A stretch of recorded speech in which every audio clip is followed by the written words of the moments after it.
No, yeah, let If me anything, start out with I want to what's know that? what your guys' thoughts are on CPT, color people time, just in general. What are your thoughts? Are you a fan of it? Do you live by it? Do you reject that?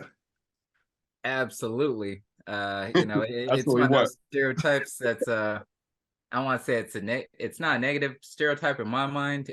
It's not necessarily a positive stereotype, but it's a valid stereotype for a reason. And when Okay. it's specific to it being colored people, because it's not just black people, like Hispanic people, they got that too. I don't know enough Asian people to like, too many of them that show up on late times and stuff like that. But I mean, even like, I got a couple of Caucasians that happen to be like a little tanned and they're a little bit on CP time as well. But what I do know is, or I'll say, I think there's like different, not levels, but different kind of understandings of what the CP time is. For me, it's 15 minutes late. If you tell me, hey, we're gonna meet up at this spot at 7 o'clock, I'm probably gonna be there sometime between 7 and 7:15. I feel bad and I feel late if I'm after 7:15, after that 15-minute range, but that happens on occasion. But then other Mhm. people, CP time is like, you show up for like an event and it's like 30 minutes, an hour later and stuff like that. And that CP time, that does bother me. I mean, like, it's okay to be fashionably late, but you're going to be like hours later, something like that. Like, yeah. Also, depending on what the obligation or what the event is, because sometimes you're trying to be in and out. So you can't have people late. But for the most part, regularly, yep, I'm on CPT. Yeah, I think that's the worst when you show up late and leave early. Like what? There's definitely some people that do that. It's like, what are you really trying to prove here? Show up late, eat the food, and dip out early with a plate, and then bring nothing. Dude. The only thing I'm cool with CP time because I mean all of us be late here and there. The only thing I don't like is when you know that one person that's always on CP time, and then when they pull up, they go CP time. You know how it is, and I'm like, no, I don't. I actually was here on time. You know what I'm saying? Like, again, casual, events, cool. You know what I'm saying? Like little barbecue, it starts at 5, you pull up at 5:30, cool, whatever. But like when it comes to like kind of important events or work or something like that, and then you get someone that all the time, man, it's that CP time. You know how it is. Like, no, I do not actually. And when I need to be somewhere like important, someone's wedding, somebody's, whatever. If we're doing a surprise party at 5, you need to be there for the surprise. Like that CP time is annoying, but every other type of CP, like yeah, we all. Shit, I was CP this morning, 8:04. So But yeah, so for those situations, though, with that friend you're talking about that's on the regular, like I hang out with a lot of white people, so I'm that friend, right? And mhm. so they know for a fact with me and my 15-minute CP time is like, oh hey, we're gonna have an event at 7 o'clock. They're telling me like, hey, we're having it at 6:45 or 6:30. And that's just Smart, what you have to do with that friend is like let them know ahead So because I you used to know they're do gonna that. be smart. somewhat late. Yeah, I did that with people. I like that. That's smart. That's funny. Yeah. Quincy, what's your thoughts? Me, I honestly I hate it. like I'm the type of person like, and I grew up like my mom was always told me like, that aspect of being late, never be late. You gotta, you know, the whole black motto. You gotta do stuff twice as hard just to do half as them and stuff. I was like, so I'd rather be like hour early than 1 minute late. So like I went to interviews before and other places before. I was like half hour to an hour early just because I didn't want to leave and avoid traffic and be like 1, 2, 3 minutes late or whatever. It's life happens. You late sometimes and stuff, but as far as it being cool with it, like, do I hate it personally? I hate being late and stuff. Like, sure, I broke up with people for being late all the time. Like, When's straight got out, like, standards. yeah, like this one chick. I remember this one chick. Like, I gave her like I didn't even give her 3 strikes. I gave her two, and she was like twice. And I was like, you know what? Because the main one, it was like it wasn't like I'm late 5 minutes. I'm late 10 minutes. It was like it was because it was an event we were supposed to. It was I forgot what it was, like a movie or it was like some concert, or whatever. It started at 7:30. So I was like, and not like she was at work and not doing stuff all day. She's like literally had the day off, not doing nothing all day. We planned it, day in advance. And I was like, so be in my spot at 6 o'clock because I want to get there at 7:30 or whatever. I want to relax, chill, and do this. she didn't leave her house until 7:30. So I was like, dude, the event started already. Like, I don't even want to. I ain't going now. Like, we can't go. By the time you get there, it's gonna be dang near over or whatever. Yeah. So stuff like that. Like, nah, I'm cool. That's like the extra level of it. Like I said, understandable. Like, as long as you're respectful and say, hey, I'm sorry, you're like I'm 5 minutes late, 10 minutes late. Nothing's perfect. I've been late to stuff all the time, but definitely try not to be. So it's Yeah. funny that you canceled out a potential lady because of the CP time, because that just has me remember that my lady that I'm with now, the very first date we had was like extended CP time. Like we had like we're meeting up for like and I was thinking I was getting stood up or whatever, right? Because we're meeting up at like 6 o'clock or something like that just to eat at a restaurant. So I get to the restaurant, I'm chilling. The waitress coming by, giving you the water, a glass of water and whatnot.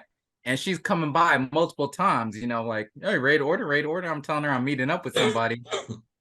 Like my wife now, obviously, like at the time dating, I think she is close to an hour late. And like she just texted me and saying, oh yeah, had to get the babysitter and this cart, like whatever the case was. And like, I mean, if I was the dude that I am now, super confident in myself and knowing that I'm the shit, you know what I mean? Then I probably would have bounced like, we've been like, all right, dude, deuces. But no, like I was smitten and I wanted to, talk to this girl and be interested and stuff like that at the time. So, Yeah. It happens. Like I said, I've been late to a date or two, and like, I had girls late to a date or two. As long as they, keep you updated, like you said, like, hey, I'm sorry, I'm running late. The car, the kids, I got to put in bed. Life happens, so I'm not hating. But yeah, in that situation, that was a little extreme. So I was like, and that wasn't the only time. So that was just like one strike for her. But nah, I just don't like being late because I don't like other people looking at me like, oh, why you late all the time and this and that, and I just don't want to be that person. And Yeah. like you were saying, I knew cats that late all the time stuff. I was like, so I had to call him. I was like, yeah, I know this. It starts at 7, but I want to tell this dude it starts at 6 because I know he's gonna be at least an hour late. So yeah, all the time. The homie that I'm may chill with later on this weekend, or that I go bowling or not bowling with, fishing with all the time. That dude's late uh, every day. Like, dude, you're gonna be late to freaking die. Like, come on, dude.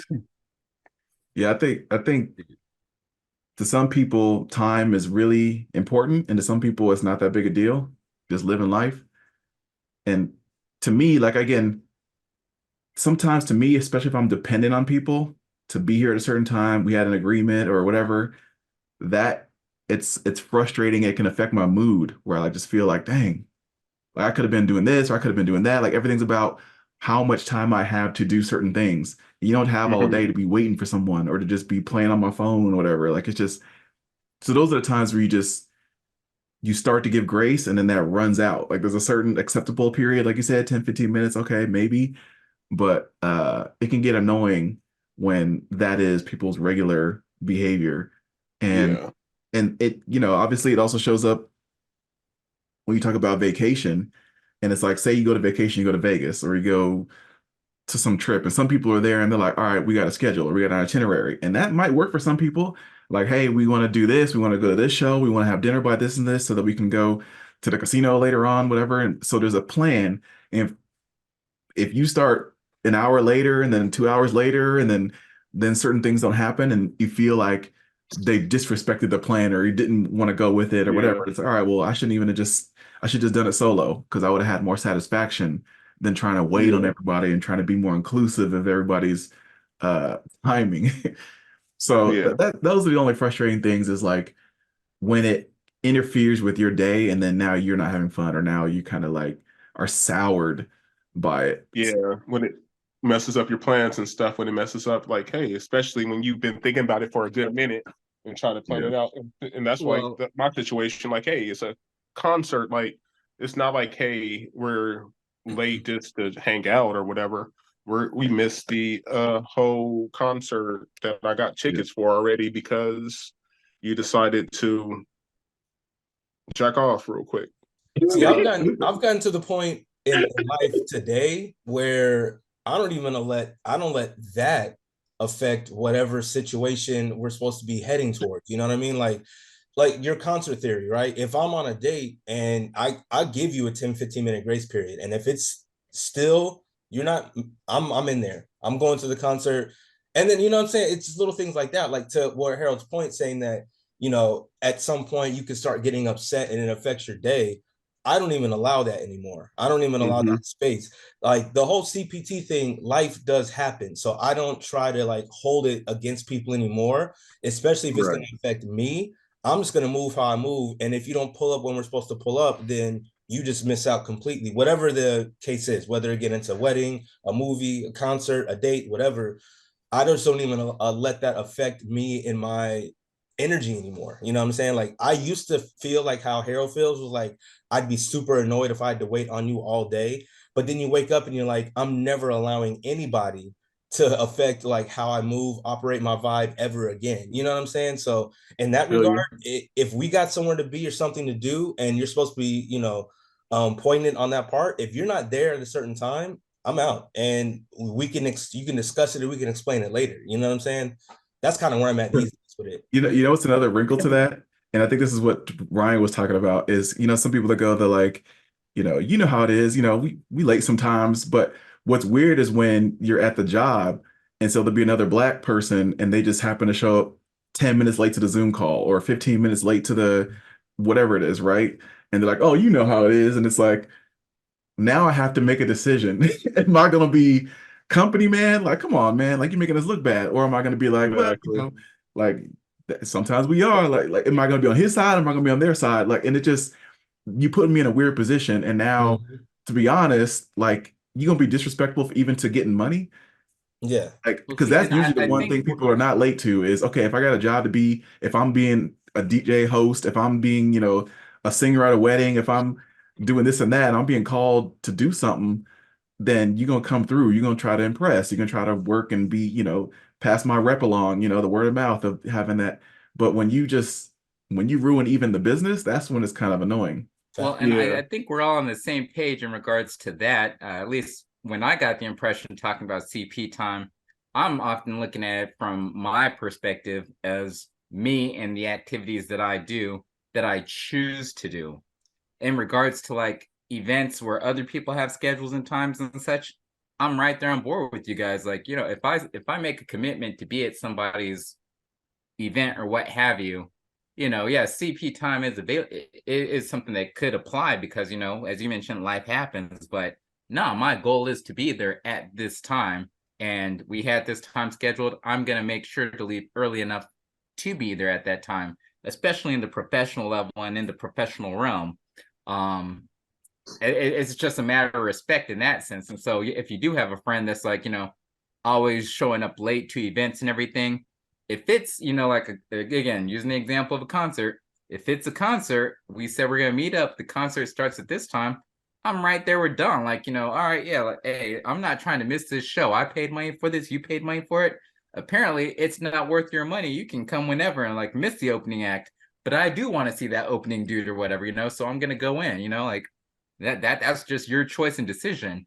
But at the same time, if it's like a barbecue I have and things of that nature, you show up late, am I gonna stop the barbecue for you? Nah, we're gonna start eating our food. You'll come in and you can eat your food, and I'm not gonna be bothered by that because hey, that was your decision, your prerogative. We're still having a good time, and like you're not killing our vibe. Yeah. Um, I figure that. that said, some of the ones where it is professional, if there's something that I need to go to or that I need to be to, it's really up to me whether I choose to be on CP time for it or not. And maybe it's a disrespect to the parties involved, but and maybe that's my bad, my apologies, but my prerogative. I would use the example of church. And now, it's funny that Quincy had mentioned talking about, like being raised, to be on time and so on and so forth. And that's kind of what instilled it in him. With my mom, every time we went to church, we were always late to church. So I probably got that CP time from her, like now it's funny because we relate to church in the sense of Sunday school. But obviously, since we're at Sunday school, we're at the church service on time.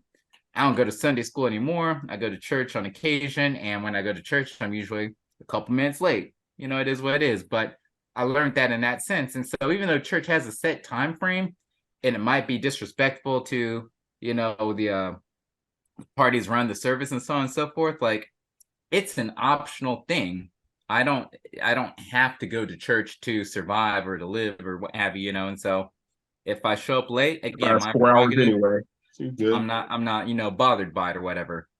If it's a job where like my salary, my employment, my payment depends on me arriving on time, yeah, I'm gonna do everything in my willpower to arrive on time. And in that situation Harold mentioned, where you know you got another brother that shows up at the Zoom meeting, again, we can be brothers, but we're in a professional setting. It is what it is. It is what it is. But dude, this is professional. You can't chalk that up to the game or chalk that up to the brotherhood. Nah, like you know, like so I would play like you know company man in that sense, homie or non-homie. You know, like if it was one of you guys and like you know we're showing up for like you know like we have a presentation. We're trying to present this Zoom Black and Nuanced video to like you know some sponsors or some like that, and one of us is showing up late. It's like, yo, dude, you heard in everybody's bag now. Come on. So there's differences or again levels or whatever to the CP time and when it is or is not appropriate, in my opinion. One last question on that then. So then if someone said, "Hey, would you recommend me for that job? I know you work over at you know, FedEx League. Can you slide my, would that be a deal breaker? Like, no, you always late. Like that wouldn't look good on me. Like, is that something where if you knew that person had a tendency to always be late, that you would not No. share that? I still definitely recommend a person depending on what the thing is. If there's a situation where it's like, hey, like, can you recommend me for this job? I'm trying to be a bus driver to pick up kids for school. I'll be like, nah, dude, I don't think that's a good job for you. I can't recommend you for that because you're gonna be showing up late to like their, you know, bus stops or whatever. But if you're asking me to recommend you for a job that has nothing to do so much with you being late, like that being one of the priority things, like let's say, hey, like, can you recommend me for this job to be like a sportscaster or something? Yeah, to an extent, you do still need to be on time, but it's not necessarily the main priority of your job being there at that immediate moment. Yeah, I'll still recommend you, but at the same time, I'm going to be honest. So if they ask me about, are you tardy or are you you know, a person that arrives on time, I'm gonna be honest and be like, yeah, it might be difficult with them, you know, but I wouldn't take away my recommendation just because someone's late. I got to keep it a buck. So, If it's the homie and I know he's late all the time, he ain't get my recommendation. Because I right. know for a fact, it doesn't matter if it's at McDonald's level or if it's at like corporate level. If I know this guy has a tendency to always be late, I'm doing him a service and myself a service by not recommending him because I know at some point he's going to be late for something and it's going to affect him. And eventually they're going to be like, hey, man, you told us that this guy was like, you know, he was good enough for the job. We took it based on your word. And, you know, in the first 90 days or whatever, he's been, you know, tardy 5, 6, 7 times. You know what I mean? So if it's the homie, and I'm gonna be honest, and I'll tell the homie, I'll be like, hey, because you're my guy, I'm gonna let you know you've shown nothing but mad examples of you always being late. So I'm not gonna recommend you. And that's just I'm keeping it a buck. So No, I just feel to, you on that. I gotta jump on that real quick though. Of But course. so completely weird scenario, but you happen to know I don't know, like a 5-star NBA recruit dude or whatever, right? Mhm. And he needs you to put in a word for him for a tryout to get onto a team, but he shows up late all the time. But this dude is balling like LeBron James or something, right? Mhm. You mean to tell me you're not going to be like, yeah, hey, yeah, you guys should check him out and try to get him on this squad, knowing good and well, even if he shows up on time or in a decent time for the practice and he gets picked up on the team, he's going to be showing up late on a regular basis to the practices, regular basis to the games, etc. But is that the priority for them? Because again, you know that there's multiple basketball players, they show up drunk and they show up high or whatever the case is, but because they play out of this world, you know, they get a pass. So you mean to tell me you couldn't have a friend that, yeah, he's going to get a job someplace, but they would give it a pass? If I were you, I would have used a different example, and I'm going to tell you why. Okay. That specific example, absolutely, I'm not recommending him for basketball recruits because there are a million other brothers that will be there, like Quincy, an hour early because they know this is their shot. Hold on, this is their shot to be able to like change their families' lives, change their lives because they know they have this God-given talent instead of my asshole friend that is a baller but always shows up late. And these recruiters, bro, their time is of the essence. They know they've got 20, 30, 40, 50 other ballers to watch that day. So no, I'm not going to recommend my boy because I know how important it is to these recruiters. But your boy is LeBron James. That's fine. They're never all those other people you talked about, are like, you know, WNBA or the YMCA players and stuff like that. Yeah. I say that because I was one of them dudes. Yeah. I was one of them dudes. I'm showing up like, you know, they tell you all that spiel about like, oh, hey, you want to make the team? Well, you got to show good effort. You got to be on time, got to be prompt, be respectful. I was all that but talent wins. They have a 3-pointer maybe or some like that. Somebody else got the job. So even though it's like, hey, let me give these other people the opportunity, you have the opportunity, but you don't have the skill. If this, but they'll never know he's LeBron James if he shows up late all the time. Or if he even shows up late here's the thing, it was the recruiting idea. It'd be one thing if they already knew he was LeBron. Then of course they're gonna wait.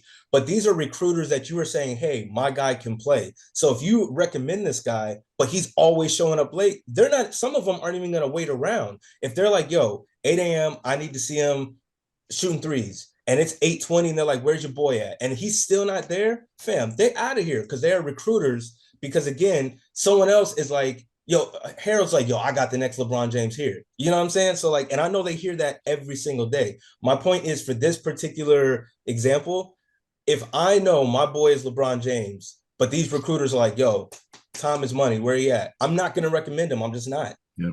Especially if that's my guy. They had a Netflix documentary on the And One mixtape series and so on and so forth. And one of the parties, obviously, we know Hot Sauce, Bill Champion. He was in the underground in Atlanta. Everybody knew about him and so on and so forth. So he was recommended by someone else saying like, hey, yeah, you got to check out this dude, Hot Sauce, so on and so forth and whatnot, right? He ends up getting out of jail the same day that he got locked up for something briefly, but he ended up getting out of jail the same day that he had his quote unquote tryout or what have you. Mm-hmm. Now, had someone not recommended him because they had the buzz and whatnot, but he wasn't recruited, someone actually reached out and said, hey, check out this dude. You know, if they're like, oh, no, he's always locked up in jail and so on and so forth, maybe we wouldn't have got a Hot Sauce. So, I mean, I can't just throw that out there like, all right, yeah, like you have this one bad trait. So, hey, I can't recommend you for anything. He got out of jail, but he showed up on time. The whole point, though, again, you're absolutely right. The one trait is like, you're still my guy, and I would recommend you to the world. But when it comes to time, these recruiters ain't got time to play. And if I know let's even say I do recommend him, you know what I'm saying? And then he shows up late the first time, whatever, and they see him, oh, snap, he is LeBron James. But like moving forward, if he's continuously late, dog, at some point, they are going to care. They freaking got rid of AI because he didn't go to practice. You know what I'm saying? They got rid of AI because he wasn't as good as he was before. Once they don't need you anymore, yeah, they'll get rid of you. No, but here's the thing, too. I think part of what you all are saying is a lot of people don't deserve the benefit of the doubt. And it's almost like you would hope that, okay, now you're really going to care because you got this job. Now you're going to change your ways. Now we're going to see a tide shift where now you're more on time because it's something you wanted. But it's like some people are almost stuck in that, no, I can always, cheat the system, or I could always be a little late. Like, it's not that big a deal. So it's not the big a deal to them. So it should not be that big a deal to their boss or whatever. And I think we assume by giving them the benefit of the doubt that like, no, if I give you this golden opportunity, you'll now be thankful, show some gratitude, and now be on time. And I don't know that we even give people the benefit of the doubt. Though. You shouldn't go into it with that expectation. You just have to understand everybody has different priorities. Yeah, it's like if this person's qualities outweigh like the negatives about this person, and if you prioritize their skills or whatever more so than their negatives, they're outweighed. Then hey, I'll power to you. And that's why I said I don't mind recommending this person if I think they are good for the job. In this case or in this scenario, timing not being much of an issue like the school bus situation, but if they're good for the job, I still think they're good for a job, even though they have those bad qualities. Yeah, I'm gonna recommend them, but I'll be So honest about it. But so that here, one bad, but I'll that take it one back. bad thing is time though. Like I feel you on saying nobody's perfect and we all have like weaknesses and stuff like that. And if again we're close friends, I'm always gonna recommend you. But if your weakness is time, like brother, that's up there. Like it'd be different if you're like, oh, your weakness is communication or your weakness is, whatever have you, like you're timid or you're shy, things like that. But when your weakness is the number one importance of any type of job or career, and I That's know what I'm saying. like, It's that's your not fault, though. huh? It's in the scenario I present. It's not though. But it Like is because like your scenario is he's got to get there on time for them to know he is LeBron James. These recruiters are not going to wait. They're not. If he shows up late, that's it depends. It depends. Again, if they know, like it could be just a formality. It's like, all right, this dude we've seen like articles, everything like yeah, I'm pretty sure when It's hard in LeBron the first entertainment got, world because talent usually wins. It's hard to give that scenario because you're obviously not an expert in entertainment. You're not a music producer having the next whatever. So that's a crafted scenario, Brian. Obviously, okay, it's not okay, even so that. so scratch that scenario then. Scratch that scenario. You So go wait, into let's go back to the you want to go original into the science question. world or the business world? well, I want to hear what Like, Quincy. Yeah, let's go back to the original part. Like, so as far as the original question, would I recommend? Like, I've been in the situation. So me personally, if it was for a job that I worked at, would I recommend them to come in there as employee or whatever? I would say 100% like Brian, no. Like, yeah, I'm not, and it's more of because I'm not going to be looked at like, oh, shit, you recommend this person, but they garbage. They suck. They didn't do this. They're late this here. yeah. They did that. Like with the job that I have now, I've been here 9 months, or not 9 months, 90 days the other day or whatever. And like two other girls started at the same time with me, and they both are gone already, which is crazy. But like literally every single day that they work, they're either I think they're 2.5 months before they both quit.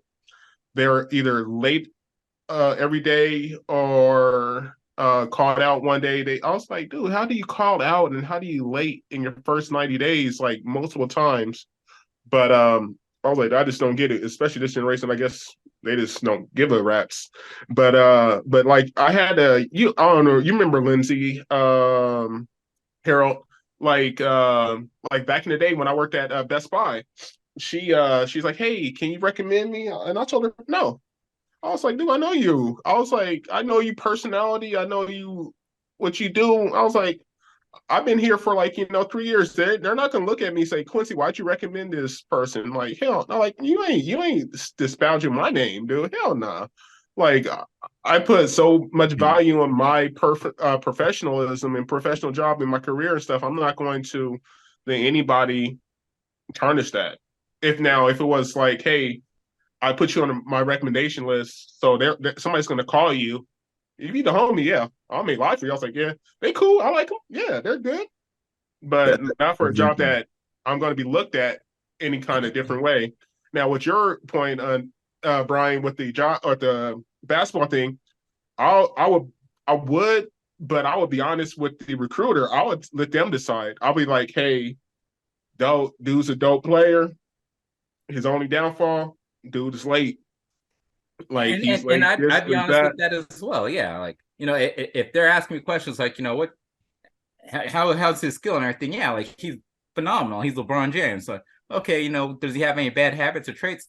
Yeah, he's lazy sometimes, and he doesn't, like he's not responsible or whatever. Yeah, I'm not gonna just hide things. It's just that I wouldn't turn them away because of that one situation. I wouldn't be like, all right, yeah, now I can't recommend them because he's not going to show up or whatever. Like I really don't have any preference one way or another whether we do discuss it, but I imagine we probably should discuss it. That being the Drake and Kendrick beef and so on and so forth. So that's just something to throw out there.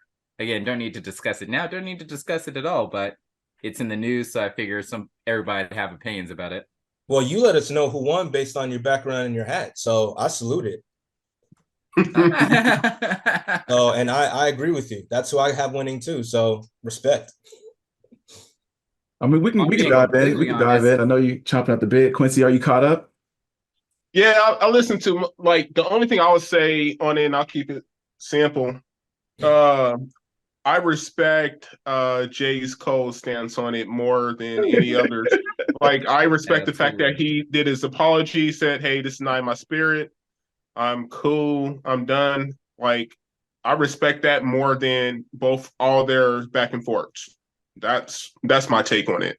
Like I'd rather not have it. Like it was cool back in the day. The Jay-Z Nas one was like because I was younger. I listened to it. It was dope to me. The Biggie and Pac or no, yeah, that whole one. The Eminem and everybody.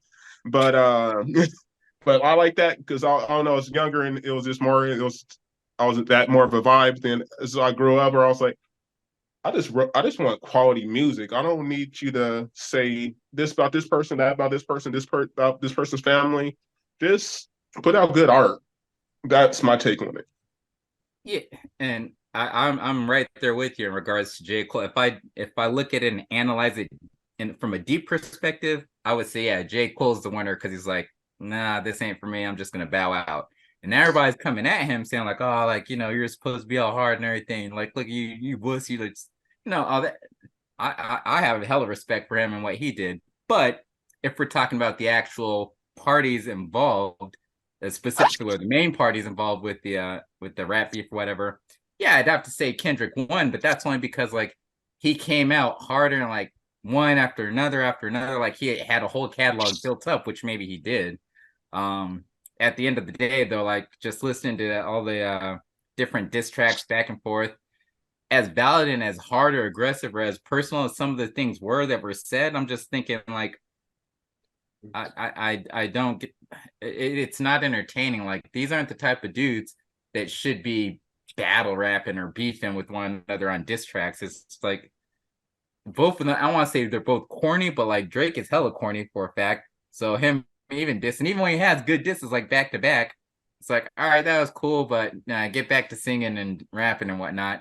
And then with Kendrick, it's like all right, like what are you trying to be like a hood thug rapper or a gangster rapper? Or are you trying to be like, a philosophical, like hip hop, like, introspective rapper? Or are you trying to be like, and now you're trying to like, do disses and stuff. Like it just doesn't seem like serious. Like maybe he really does hate Drake and maybe vice versa, but you know, it just taking little subtle jabs here and there, and now like bringing it to a full forefront. It's just like I just don't get it from them. They don't seem like that type to me. So it's hard for me to get into the battle. But again, if I have to choose a winner, I guess yeah, K Dot. I am on the complete opposite as I usually am, which is cool. I absolutely loved every bit of this, and I think it was super important. This is fire to me. I won't go into a long deep dive, which I could because I enjoyed this probably more than everybody here combined. But hip hop has always been predicated on sport and competition, and that's what it's been since day one and leading up to today, and nothing has changed. So for the latter part of a decade, it's always been known as the big three, which they keep saying in songs even before it was beef. The big three. It's K Dot, it's J. Cole, and it's Drake. It's always been the big three. And that's cool. And there have some camaraderie to a degree, but at some point, as competitive as someone is like a Kendrick, you want to remove yourself. So they keep saying big three, we're the big three, we're the big three. And then on first person, excuse me, on first person shooter mode, Drake and Cole saying we're in the big three, we're in the big three. But J. Cole's like, I'm the Muhammad Ali of it all, saying I'm the first one. So at some point, Kendrick feeling he's number one, he's like, nah, not anymore. It's done. So on like that, he then says, nah, F the big three, it's just being me. You know what I mean? So Okay. he's competitive and he's like, all right, it's just me. But then he has some subtle shots here to Drake there and there. And then that's when I was like, okay, this is the moment we've been waiting for. So now Drake comes out and he shoots back. And Cole's like, whoa, this is getting a little deeper than I thought. So I'm gonna bow out. I'm not mad at Cole for doing that. The only reason why I'm annoyed with Cole is because for the past year, he's been trying to tell us he's the best. And now when it's time, you're battle tested, you're like, you know what? It's not right in my soul. So cool. If this ain't for you, go ahead and move on. I'm cool with that. Move out the way so we can get to it. So now we get to it. Now we've got Drake and Kendrick. And this was the moment we've been waiting for. And I feel like even though some people are like, yeah, they got personal, it's a battle. It's a competition. You're supposed to. They kept it at the end of the day. They both kept it on wax. Drake dropped his nuke, what he thought. Kendrick literally less than an hour after that steps on it with Meet the Grams, bodies him. And then even after that, he kicks the dead body with Not Like Us. And it's like, boom, you won. So I can keep 16. going in it with bar for bar and song for song, but in totality, it was a great match. Shout out to Drake because he did his thing. Kendrick bodied him. I guess that's like part of the problem I have with the whole rap battle or distance, whatever, is the fact that I don't see what triggered it. Like, okay, so you mentioned, okay, there's the big three, there's these three, they're saying they're the big three and whatnot. And then J. Cole says he's the best of the big three. So then Kendrick's like, no, I'm the best. That's cool. Like, but at no point is there, at least it seems like there's any actual true animosity between all of them. And that's why I'm with J. Cole, where it's like, nah, like, I mean, how am I going to diss this dude where I actually do like his music? If Kendrick at any point, is in his car or in the studio, wherever he's at, and he's listening to Drake music, then what's your reason for dissing Drake? I was cool with all the stuff, the subtle, where they're saying like, I'm the best. Yeah, he's this, I'm the best. But then having multiple songs, song after song after song, hitting at this dude, and then taking personal shots about like, his kid and this is like, but why are you even going hard on him like that? Like, you just say that you're the best and that's all, like, I mean, it'd be like, again, going back to basketball, SGA versus Anthony Edwards, like saying, I'm the best, and like they're having a beef, which competitive wise, that is cool, but if it's not like legit, like, nah, I don't like that dude, he's garbage, then it's But that's exactly it, right? Like, it's fake, if there was a one-on-one battle that you could do at All-Star Weekend, people would love to see that. Play one-on-one to 15, and let's see, okay, who is the best player? Right now, they have the MVP league, which is objective, but there's no MVP of rap. So it's like, all right, well, you can't just keep saying I'm the GOAT. We got 7 GOATs now. We got Lil Wayne that's a GOAT, Jay-Z that's a GOAT, Drake, Kendrick, Cole, that's all GOATs. It's like, that means greatest of all time. So how do we shake this out and say, well, who's 1, 2, 3, 4, and 5? And this was kind of an attempt to do that because they were to try to make it competitive in a sports type of sense. But how are we judging a rating who's greatest of all time? Greatest lyricist, a greatest album seller, greatest performer, you know what I mean? And so that part's always going to be subjective. That's why you always keep hearing like Jay-Z's name on one breath, but then people say it's going to be Drake because Drake has the best sales of all time, or you hear Eminem because on just the actual technical MC, like Eminem's like wordplay, even though he's not the most lyrical, his wordplay. So in terms of like greatest of all time in hip hop, it's subjective and it's always going to be subjective. But currently, when you ask the scope, they're always going to say, oh, it's either Drake, it's either J. Cole, or it's Kendrick, which is okay. But at some point, if you feel like you are the best out of all of them, you're going to let the world know. And again, to answer your question a little bit earlier, why did it kind of get personal? Why you have to do this? Kendrick necessarily really never got personal. The thing is, they've all taken little like subliminal shots at each other here and there. Playful, right? Like, J. Cole's even done it. And that's the only reason why I was kind of annoyed with J. Cole. He took a little subtle shots at Kendrick on first person shooter. It was cute what he did. Like he said something about the morale and the steppers and all that. Like, cool. Like it's nice. And then even with Kendrick, he didn't like say Drake's name and like that. He was like, F the big three, it's just big me. And then he did like a little spin on his For All the Dogs Getting Buried. That's a K with all those nines. You're gonna see Pet Cemetery. So like a little shot at K or Drake, nothing crazy. And that's fun. It's fun. But then Drake responds with push-ups going directly at Kendrick.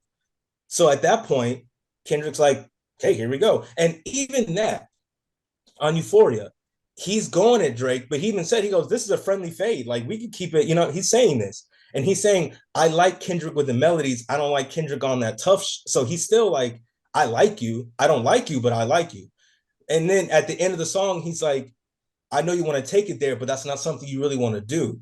You know what I'm saying? So he's like still trying to beat him, but like, yo, let's keep it friendly. But then Drake comes out and keeps poking the bear. So at some point, Kendrick's like, okay, not only am I going to show you I'm the best, but I'm going to end you. He fell And for the bait. Yeah. and that's the So thing. So, and I'm okay with that because again, throughout the time in hip hop, it's been that. You said Jay and Nas, it's been that. It's been 50 and Ja Rule, it's been the Locks, and it's been State Property. It's been, I mean, even dating back NWA and Ice Cube. It's always been that in hip hop. So like this is nothing new. You know what I'm saying? Like, Here's the difference though. With all those ones that you just mentioned, going back to all those previous beefs and whatnot, what did they have that this one doesn't have? Animosity. In the sense that like these dudes and those previous ones, and one you left out primarily, of course, Eminem and all the beefs he had, how many of those were legit where you sit down and you have an interview with this person, and you're like, oh, what's your thoughts on such and such? And it's like, nah, F that person. I do not like them. yeah. The difference here with this one is that if you, and again, J. Cole, throw him aside because he's no longer involved in there or whatever, but even when he bowed out, he's like, I can't vibe with this. I actually do like this dude. I enjoy his music, you know? So if that's what he's saying, then you're not, that's where I'm saying like the beef, the feud seems kind of weak. The animosity. If they're saying like, hey, like we're the big three, not F the big three, it's just big me. It's like, I'm just saying that I'm the best. I'm not saying you guys are trash. You guys are still good too. I'm just better than you. That's not really like the animosity to me, which, and really quick, and I'll even give you like a basketball analogy. The animosity to me, if I'm Kendrick, is I'm sick and tired of hearing that this guy is like me, or this guy is as good as me, or potentially better.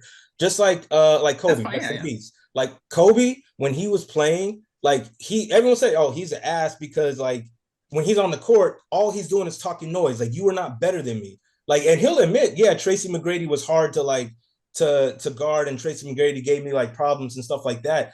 But when it came down to get to it, I'm not your friend, bro. Like, yeah, the animosity, we might not have a personal beef, but the animosity is you or others trying to say you're better than me. So I'm going to show you as disrespectfully as possible, which he did, that I'm the best. Fast forward to music, and he did that on multiple twos. That was just one example with T-Mac. He did that. Jordan was like that too. Jordan was more of an ass, but in terms of Kobe, that had like played with grace, like when it came to get to it, Kobe didn't play that shit. He did not play that. You know what I mean? And same in music. Kendrick, you're right. Kendrick is like, he's like a hippie spirit. He's laid back, whatever. Like he never does interviews. We don't even know if there's like what's on behind the scenes with animosity. He might not like Drake in some other regard because he doesn't do the interviews like you were saying. My point is though, I'm sure Kendrick is like, fam, he's cool. I like him and all that. The animosity is he's not as good as me. You guys keep putting him next to me and he's not as good as me. So I'm going to get on this mic like Kobe would get with that basketball, and I'm going to show you why I am the best and I'm the greatest. So my thoughts on the I gotta reiterate or backtrack to that. So the rebuttal I would have with that though is that when you mentioned, okay, the way that Kobe showed he's the greatest is that in that one-on-one match, or not one-on-one, but like when they play against the Orlando Magic and you got Tracy McGrady on the other side, yeah, he's trying to dominate Tracy McGrady and score more points and so on and so forth. We take that same analogy and throw it on the hip hop realm, like, okay, yeah, Kendrick and Drake or whatever. Okay, well, I'm gonna show him that I'm the best by insulting him on, in my personal opinion, a whack ass rap or whatever. No, like you show him you're the best by having like that best top song album. Like remember when they had the 50 Cent Kanye West and they both came out with the album same day, right? Because that was a little like feud thing or whatever. And it's like, all right, whoever has the most record sales. That's the way I would see you approaching. If you want to show somebody you're the best, no, I'm not just going to go at you and just insult all these things about you and bring up your history and stuff like that, because that has nothing to do with the music. Now, when they did, but popularity the early part when you did talk wins, about like the for all my dogs and stuff like that, yes, that was like, you know, you're hitting at the music and stuff. But then when you go, and even though the other dude, like, you know, he went personal, so you go back personal as well, it still doesn't have anything to do with the music. So I think you'd be focused more on like, hey, let me make the better album, let me make the more sales, and so I can show off to you that way that I'm better. That can never work because they're two totally different artists. And if we're doing just strictly popularity standpoint, Drake's always going to win because Drake, he holds himself and he puts himself on every feature, every song. He does poppy stuff. Kendrick's on it here and there, but if we go straight on popularity, Kendrick has no shot. Like he doesn't drop a new song every week. So I feel what you're trying to say or what you are saying in that regard, but when it comes to music, the only thing you can do to prove that you're the best is say I'm the best, and you got to go at them. It's hip hop, fam. It's been like that since day one, so it can't change. Even if there's no animosity, they can be the best of friends behind closed doors. It doesn't matter. Hip hop, when you get on this mic, you It have to just be seems cheesy disrespectful. though when you're Bro, doing it it's like part of that. the game, Let's dog. It's Yeah, part of let, the game. let's Let me do share Harold's take real quick, for real. and then let's change it up because we're gonna go on for a minute on this one too. let me share my thoughts real quick because I appreciated this back and forth, the battle, the big three, because for one, and I didn't like the Rick Ross jumping in. I didn't like the Kanye jumping in. I thought that was nonsense. It was just distractions. And that was kind of part of Drake losing, was being distracted by it's 20 versus just me, and I have to defend myself against the industry. And it's like, no, you don't. You see someone coming straight ahead, and you're like, yeah, but these other guys too. No, come at the guy straight ahead. And Facts. I think to me, the biggest part of it that was exciting was the element of surprise. You just didn't know. You were just waiting around, like, and it was easily accessible online, where it was kind of like back in the day where a random drop came out, or it would be on the radio, but now it just comes out on YouTube or on Twitter or whatever, and you can play it. And I think that element of surprise of not knowing who's coming, when, how often, and what they were going to say was exciting. And the thing that I appreciated was that there was talent displayed. They each had their own style, which is why it would have been nice to see Cole style, because they have a different method and cadence and the way they bring up things. And it's just the reason I thought Kendrick won was, Drake was like, wow, okay, he's putting words together. Okay, he's got nice little metaphors.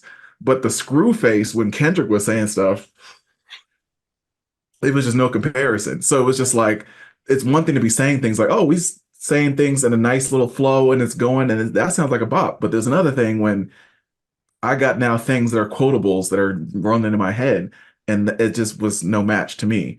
Mhm. I didn't also like when later on it became such a topic that then the mainstream, aka outsiders, started infiltrating what hip hop was about and started trying to recontextualize it. Here, let me explain it to people that are not familiar. Let me catch Yeah. you up on how control happened in 2013. And it's like, when you need to explain to the masses so that CNN could be caught up, that's when it became kind of a mess. And that's when people started doing all these conspiracies of what they mean behind this. And let's go a deep dive. And now let's show up to Drake's house. I think that became too much when outsiders and other people want to now jump in the bandwagon of, well, I want to be included in this like wave. Yeah.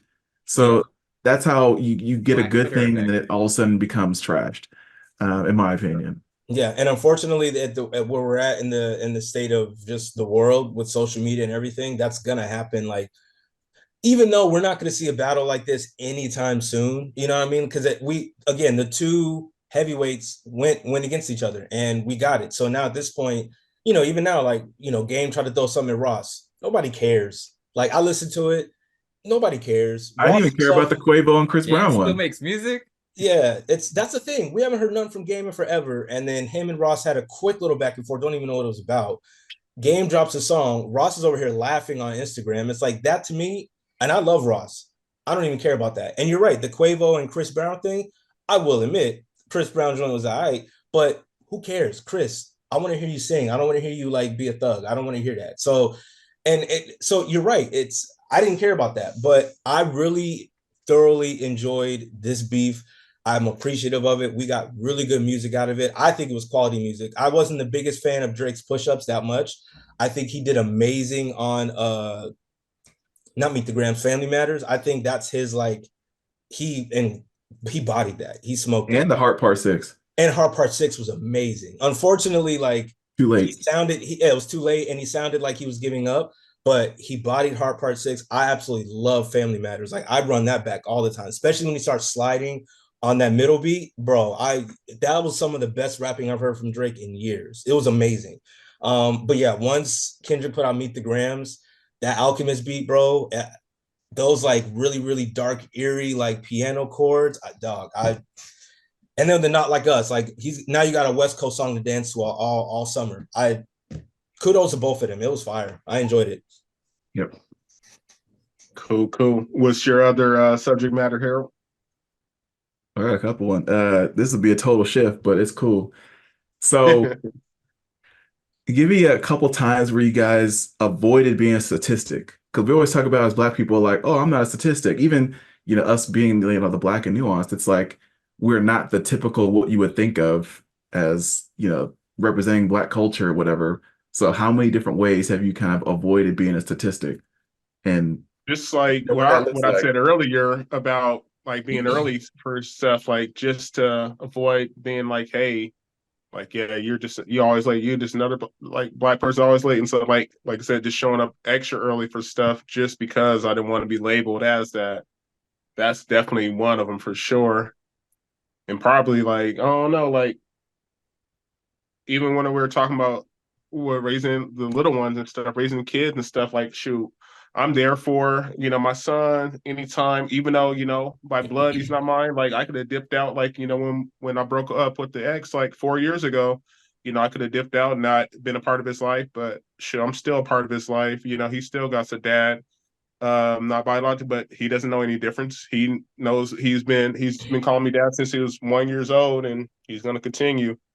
And I saw him yesterday. I was probably gonna, I was gonna take him fishing today, but he freaking yesterday after at recess he fell and freaking broke his wrist and stuff. I was like, dude, are you serious?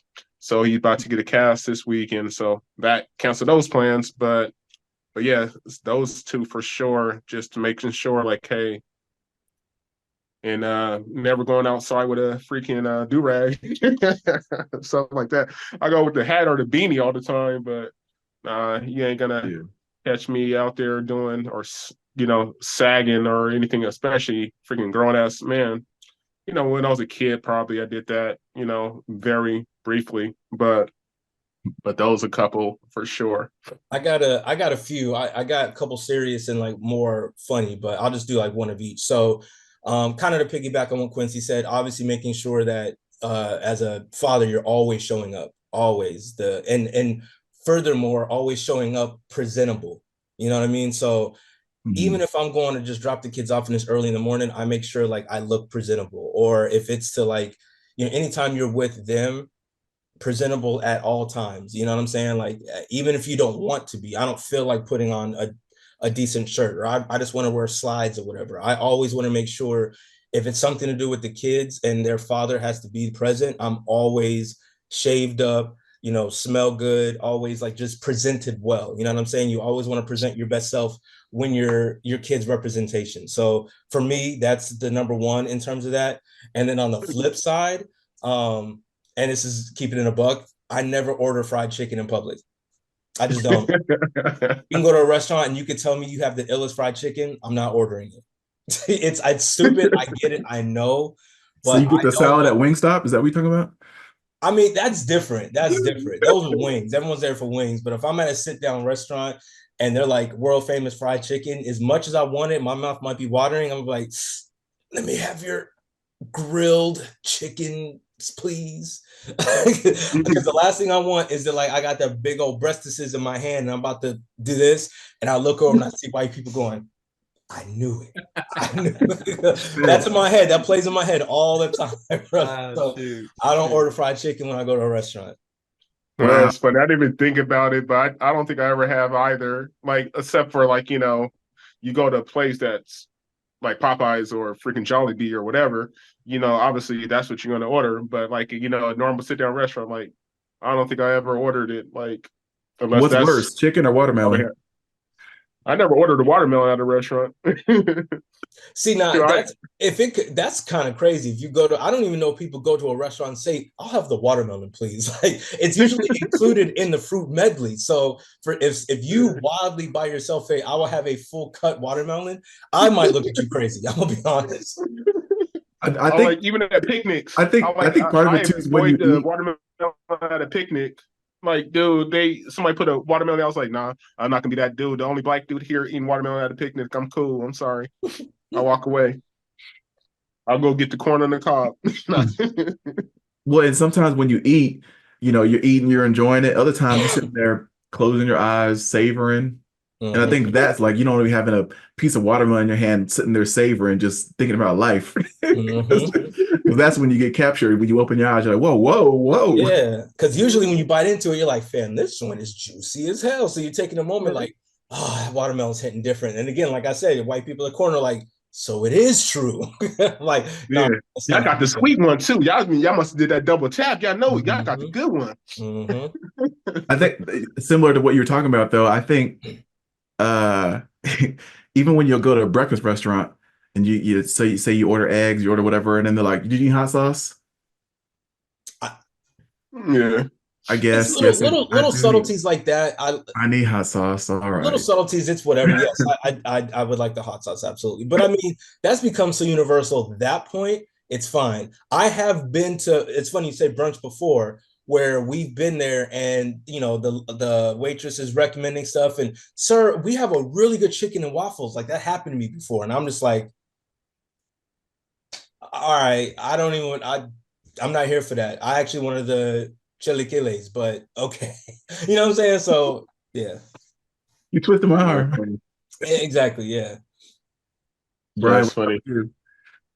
Uh, I mean, those maybe it's just as times progressed or whatever. Like, yeah, in the past, I'd be like a little hesitant or concerned in regards to publicly doing things that would be stereotypical. But as I've grown, I've just been like, like let them think what they think. I don't want to deprive myself of enjoyment, even if it is a stereotypical enjoyment, because of what other people say or ha ha ha gotcha, so on and so forth. Like, especially when it's the good stereotypes, because you mentioned fried chicken. Like, if the fried chicken's bomb at a spot and I'm in the mood for fried chicken, I'm gonna get fried chicken. As a matter of fact, yes, I'm gonna get that mac and cheese on the side because it's good, and it's funny that the stereotype is that black people like it when everyone likes it, and that's why it's world famous. It's not just black world famous, it's world famous because everybody loves that chicken. So I don't Shit. have a problem with that.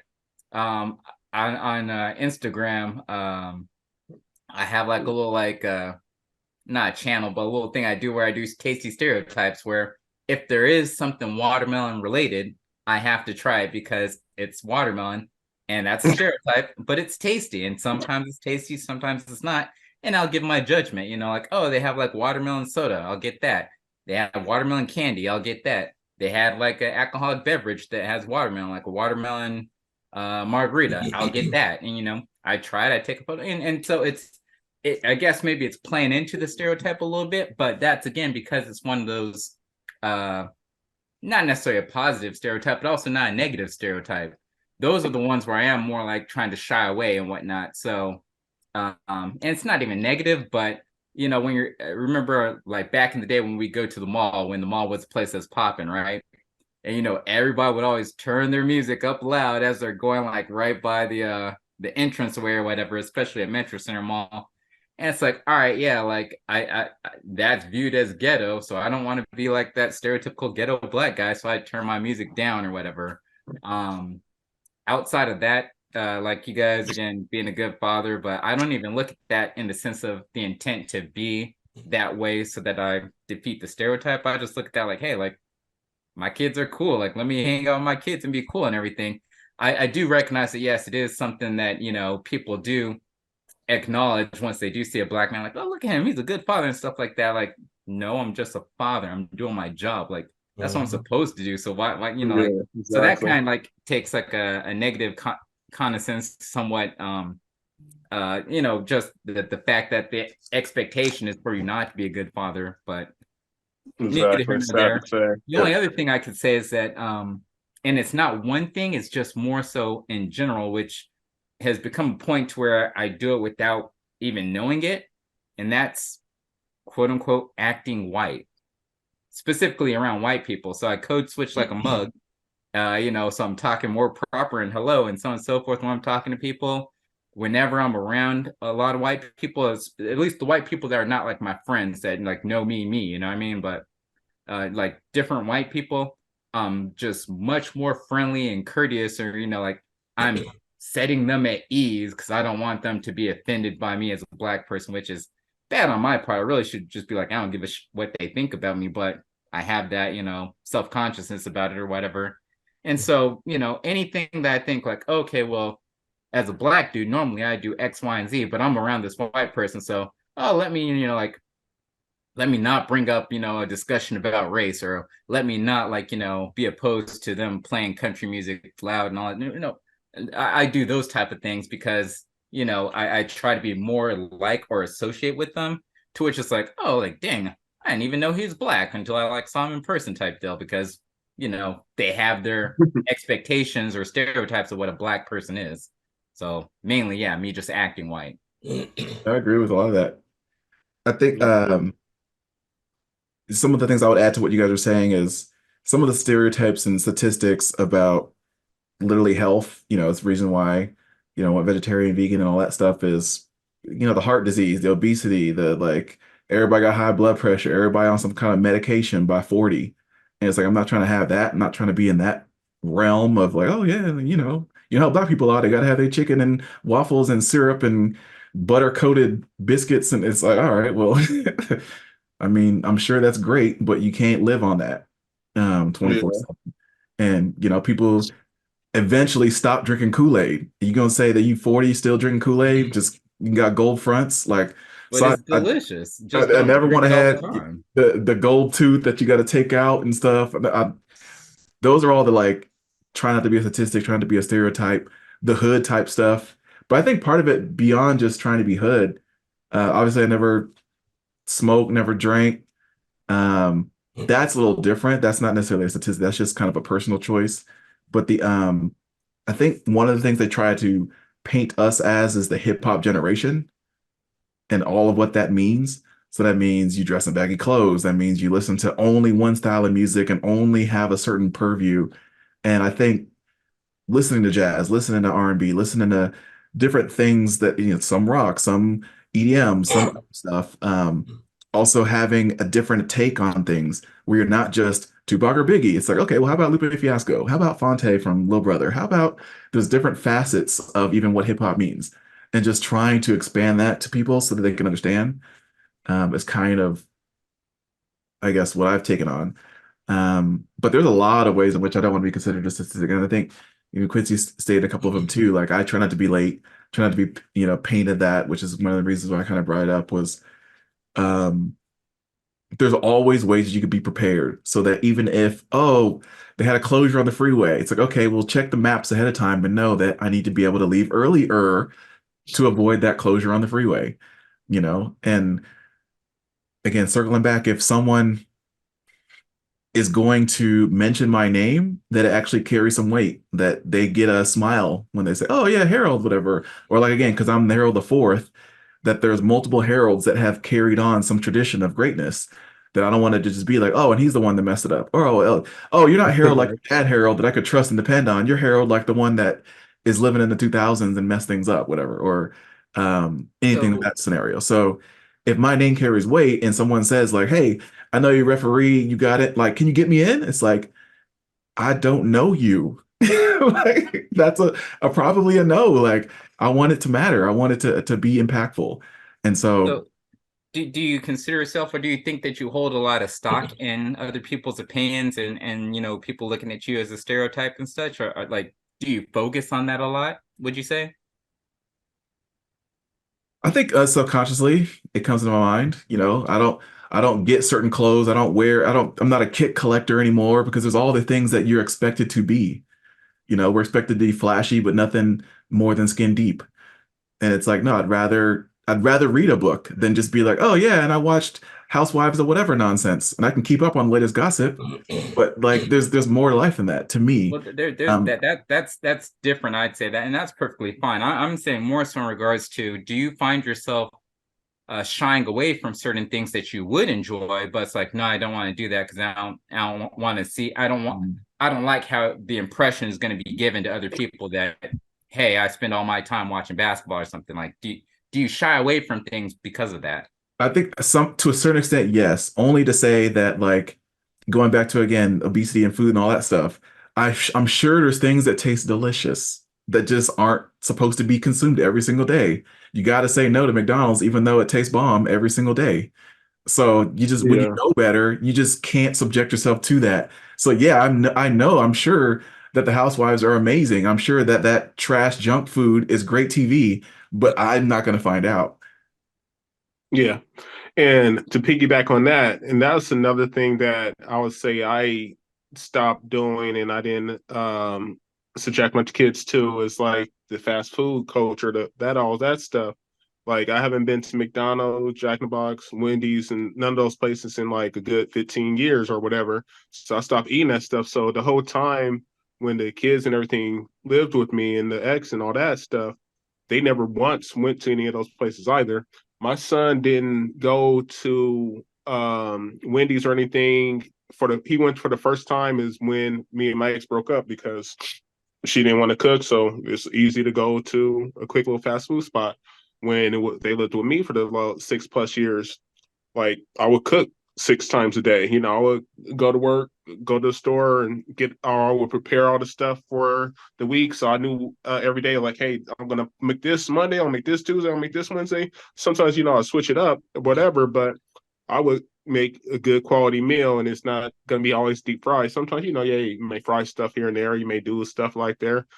I made deep fried chicken or compound chicken or sesame this or whatever. But try to put some healthy stuff on the table all the time too. But definitely wasn't like, hey, like when I was a kid, I remember going to McDonald's or Wendy's, at least maybe once, twice a week or whatever. I knew people that did it like every day. Like I work with this girl and I was talking about it yesterday. I was like, she was like spends easily, $100+ on DoorDash every week and wonder why she broke. I was like, dude, because you doing this every single, like there's not one day that I've been there. I said I've been there for like 90 days. There's not been one day that I have not seen her like bring her own food or something like that. It's like always ordering every single day. I was like, I don't know how people can order takeout food every single day. It's just ridiculous to me. And I'm sure they probably do it for dinner too and stuff too, for the most part. But yeah, it's like just to do it for lunch and stuff. I'm like, if you eat it, no judgment here and there, cool. But when you consume it every single day, and I think one of the things that you mentioned to me a while ago, which I think definitely makes a lot of sense, is sometimes you may have the stuff, you may have the groceries, and so many people just let groceries go bad, where they literally got all these veggies, all this bread, and they just let it go. They got all the pasta, whatever, and all the processed nonsense, which will last forever. But it's like, I think sometimes they'll go to a restaurant or they'll wait for takeout, and it takes 45 to an hour to get that food order, and you could have just made dinner in 30 minutes. Exactly. It's and like, that's what are what you doing? You're saving yourself time, but you spent more time. Like you literally just being lazy. Exactly. And that's the thing that people say, oh, it's convenient. It's this, like, no, it's not. Like, you can sit, like, and I always tell people, like, oh, I don't got time to do this. You can spend an hour on social media. You can spend 2 hours just watching the game, but you can't spend 30 minutes at the grocery store. Like, be real. Like, you can spend, like, go into traffic and go to McDonald's and wait in line for 20, 30 minutes and go home and do this. You could have made that burger and fries in half the time or equal amount of time. So don't give me that BS and saying it's convenience. Like, nah, it is But what it it is. is Disagrees. but it is though. It is though. So in here, when referencing the DoorDash situation, you call up somebody or you go on your app and you send DoorDash or whatever. Yeah, okay, like you mentioned, it's going to take 30, 45 minutes for it to be there. And oh, you could have just made it within 30 minutes, right? Save 15 minutes. Well, putting in that order only took you 5 minutes. And then the rest of the 30 minutes or whatever, you're doing whatever else you need to do. You're cleaning your house, you're watching your kids, you're picking up your kids from wherever you're going. You're doing your side hustle to get yourself some dollars. So it's not like people are just, all right, let me order this food, sit here and wait for the food. Maybe that's the same time that they're Some watching people are, social media. but They're at the watching other social hand, media like while they're watching the basketball game in the background. People don't just sit there and wait. They do they things there. do And that's some why of they them. say But they no, don't have I much understand your time. point. But I'll take it back to this. Like before social media, like where were people? Like people were actually doing this stuff. People are before DoorDash, before Uber Eats.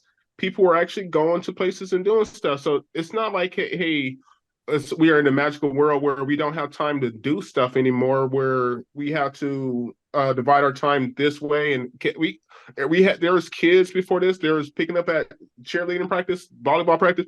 We all did this years before freaking the internet. Why all of a sudden now we can't do it? I'll tell you why, because back then, yes, there were issues, or yes, we did do a lot more things by ourselves. We did things like that, but all these were made for convenience because, like Brian's saying, it is convenient to use a DoorDash. That's why it was created.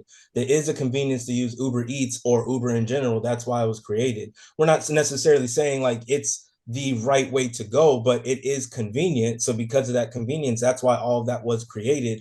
And that's why it's so popular because people are using it. You know what I'm saying? If everybody wanted to live the normal lifestyle like you're suggesting, where you cook by yourself every night or you pick this by yourself every night, a thing like Instacart or all these other ones or Amazon delivery wouldn't even exist. But it's based on convenience and people It's in their life like convenience. So that's exactly to a why. certain extent, yeah. But like when and I'm like, say I'm not knocking it. If you do it, you do it. It's cool. Like I don't have no animosity for people that do it, but I'm just saying to do it all the time and to live where like you saying like that's the only way to do it.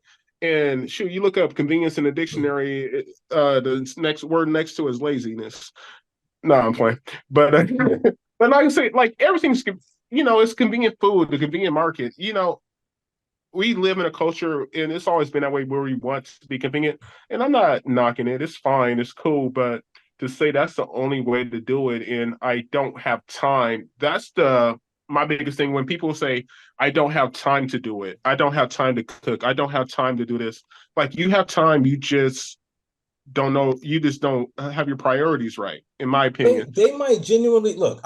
Me having a family of five, I obviously prefer to cook more. So like, it's not even more so. I have the time, and yes, I'm not out there every single night spending $90 to feed five. It's going to be that no matter where you go. Even if I go to Chick-fil-A, I'm $70 in by the time I gotta feed everybody. So no, I cook Mm-hmm. predominantly more. I'm always gonna do that. Plus, I just enjoy cooking. So I'm not on that. Same here. I'm not on the spectrum of saying like, no, it's convenient, so I'm doing this every single day. That being said, it's there for the nights that we don't have time to cook. It's not even about priorities. There are genuinely times where you're like, fam, I got to go home. I got to take something out the freezer to let that thaw. And while it's thawing, I got to figure out how I'm going to prepare this, let everything get warmed up. I don't have that time. So when I don't have that Exactly. time, I have the convenience. I have Uber Eats. Boop, boop, boop. Hey guys, I'm gonna order this. Boom. I know it's gonna be here in an hour. Like Brian said, I can get to all my other stuff and they're gonna drop it off in front of my door. I'm here for it. Yeah, and we're on the So same page there. Like I said, That's when a it's special those street. times where there's always times like there's always stuff like happens. Like I said, there's always times where hey, it's easier to go get this and it's convenient. Cool, I'm 100% with that. That's why we have those things. But what I'm saying is when it's you're like because I know multiple people that's literally they do every single It's freaking their day. first Like I worked with resort, this dude that like he never like even this lady like older lady older than me like never once like touched her kitchen like literally orders food every single day. Like this dude was telling me like oh on Mondays I go to McDonald's, on Tuesdays I go to Fred Meyer just to go to the fried food section because they got deals. On Wednesdays I go to Taco Bell. On this like he lists like everything he does like every single day. I'll go here for lunch, then here for dinner. Then I'm like, that's the point where it's just my only to me, biggest it's thing like, was man, the point saying that like it's people aren't necessarily prioritizing their time properly if they don't cook or things like that. I don't know if that single mom has time 5 days during the week while she's trying to like hold the kids down and her job down to then come home and cook as well. Or I don't know if like even if you're our married, mom did it. my point is like I'm never gonna judge somebody for utilizing all the conveniences that are out there. You know what I'm saying? Like they were created Yeah, for a reason. And if that's your move, that's your move. You know what I'm saying? Like we're obviously I'm completely opposite, just as Harold is. He's made his choice with his lifestyle, and that's cool. I would love to be able to do that, but I can't. But it works for what we're doing, you know what I'm saying? And I'm always gonna move a certain way. But again, I'm not going to take away from someone else and say they're not prioritizing their time properly because they don't say cook 6 7 days a week. and like I said, and I'm not judging. I'm not, and I don't take it offense or nothing like that. Like I'm not saying like they're not doing anything. Like I'm just saying like don't say you cannot do it. Like it's my thing. not saying like, hey, if you do this, you're wrong. You do this, you're bad.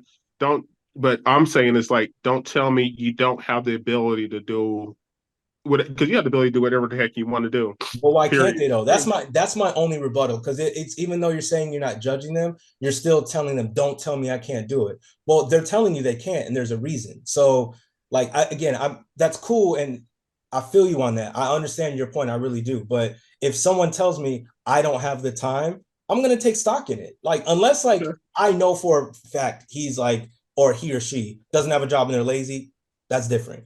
But if I see someone that's hustling every single day and they're like, fam, I just ain't got the time, like, you might not have the time. I'm not gonna just automatically not agree with you because you telling me I don't have time to get in the kitchen and cook for 30, 45 minutes. I gotta Uber Eats 7 days a week. I gotta, go to these different spots and get the convenient meals that are already prepared for me. I'm not mad at that. And I mean, even to I take feel it you. further, Respect. everybody's different in their circumstances and surroundings. You mentioned, a family of five. You mentioned a single mom, so obviously children involved as well. Then you got people that are living by themselves, just independent. I remember when I was a bachelor, mind you, this is college years, so that's another factor. But um, being alone myself, in college, it's like, all right, yeah, I could go grocery shopping, but then that leads to being one of those situations you talked about earlier where, you have this food left in your house and you have to throw it out because it's spoiled.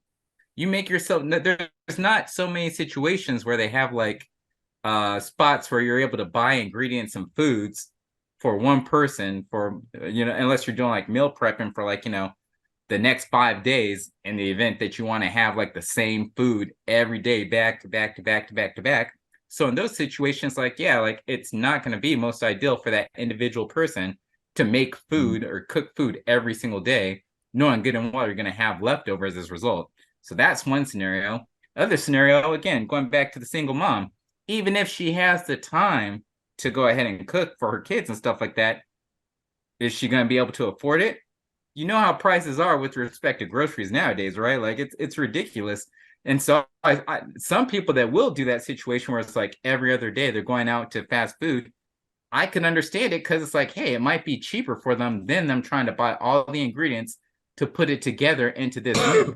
Now they do have certain like meal plans, like we do the Hello Fresh, where you just uh, pick out some different like meal plans where they get all the ingredients put together for you. But back in the day, that's not something they had. Or other people, maybe they just don't have that avenue to go there, or they're not aware of it, perhaps, So everybody has different types of reasonings or justifications for what they do.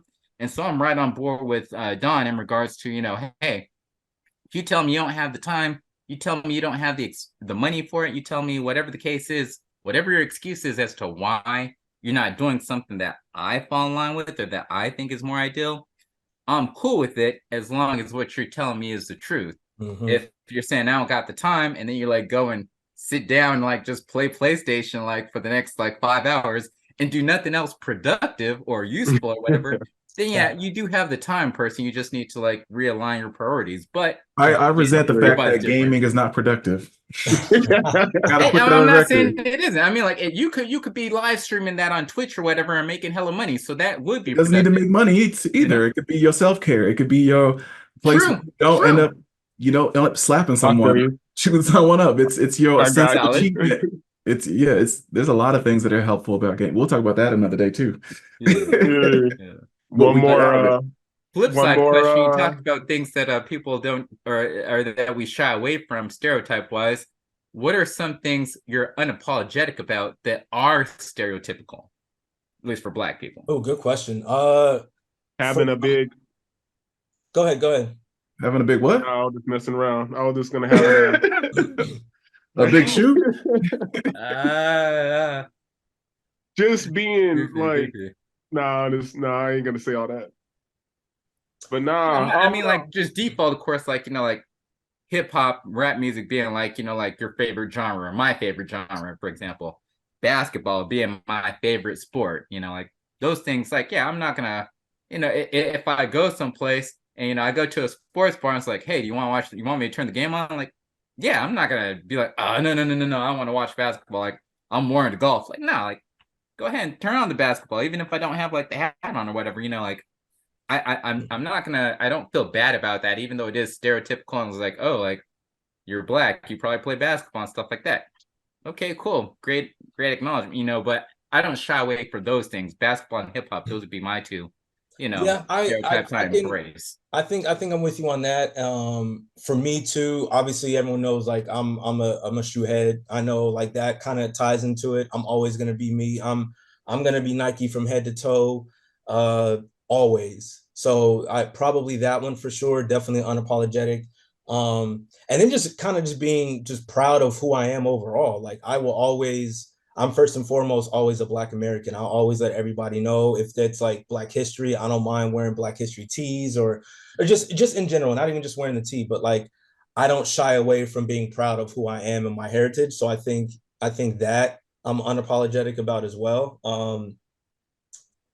That was a good question. I'd have to think a little more, but I think just off the spectrum, it's that hip hop for sure. Like I'll let everyone know, like I'm a hip hop head. I talk about it even in the most like conservative of crowds. I'll like they can say all that, and I'm like, "Do you hear that Kendrick and Drake beef?" You know what I'm saying? Like I and say it with a smile. So I think I'm there. Again, me trying to be white, I don't do that because I don't want to have to educate them about hip hop. So it's like, nah, I'll just, hey, yeah, like Weezer, yeah, cool, that's awesome. Did you like that? Oh, Taylor Swift, cool, I'm glad you like that. But that's if you want, as much as I talk, if you want me to shut up, start talking about like, again, music and things that aren't like necessarily black. And it's like, all right, well, if I don't have anything to contribute, I'll just be quiet because but I'm not gonna promote rap music to non-rap people because it's just too much you'd have to talk about. Mm-hmm. I definitely agree with that. It's the answer I want to say too is like a yes and because it's like, do I think Richard Pryor is the greatest comedian of all time? Yes, but I also like George Carlin. I also like, and then having like all these other people where I listen to others just other than him, Do I like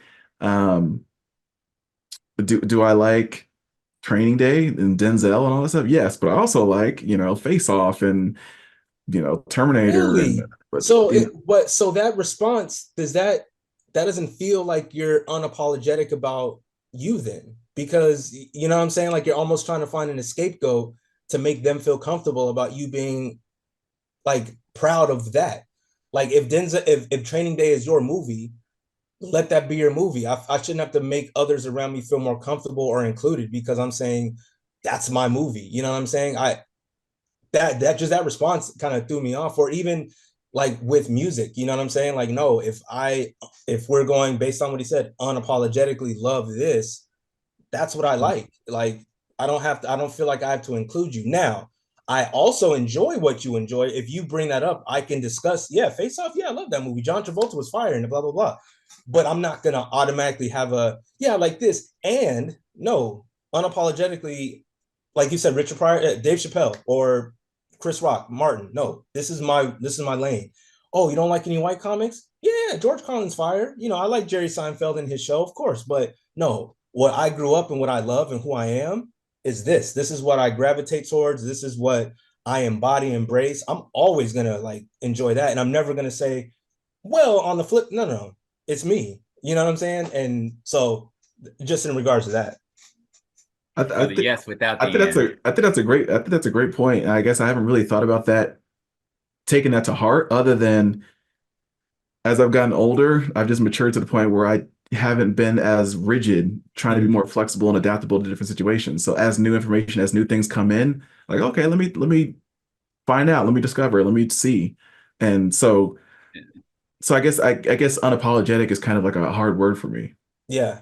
No, I understand that. And I completely agree with it. I just think I've gotten to the point where, again, like I said earlier, I don't try to give like brain space or anything to trying to adhere to others anymore because I feel like if I'm going like, I'm almost 40, right? We pretty much all are. So, like, you think about the first half of your life and what you were trying to do to like try to appease everybody to fit in, to make others feel more comfortable around you. And then you get to the point where it's like, okay, I've done all that. Who's around me at this point? Who's my circle?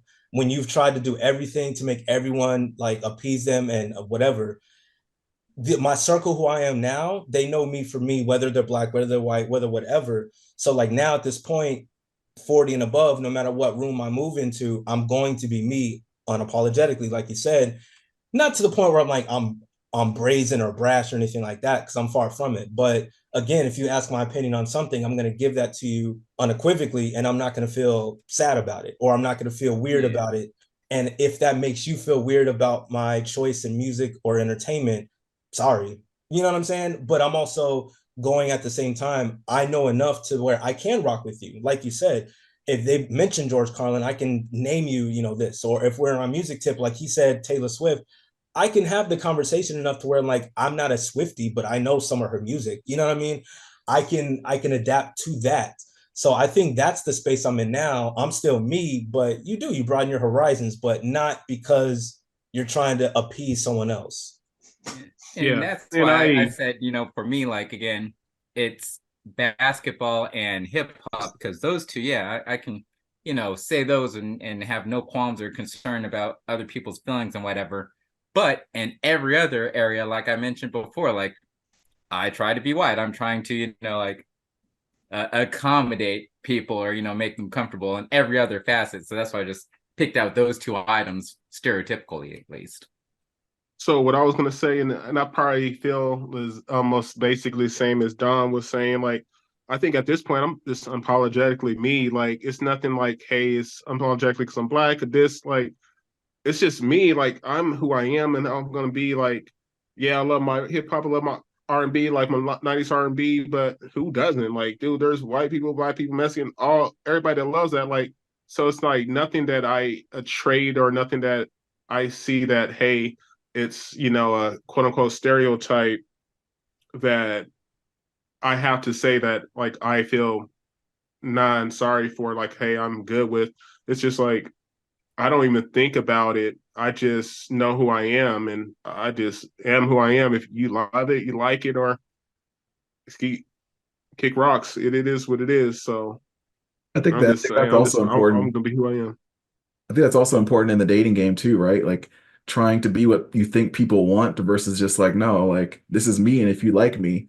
And I think it'd be interesting to know, Quincy, like when you're like if there's a certain thing people don't like, do you try to acquiesce a little bit or change a little bit, or do you feel like, nah, like, you know, I I don't like to be home. So if you don't want to go out with me, if you don't want to be, roaming the streets, going on a walk, or if you don't want to go, to a new brewery, whatever, we're going to try some whatever. If you don't want to play games, like then we can't hang out because I'm not going to just change to be what you want me to be. Like what is your stance on that?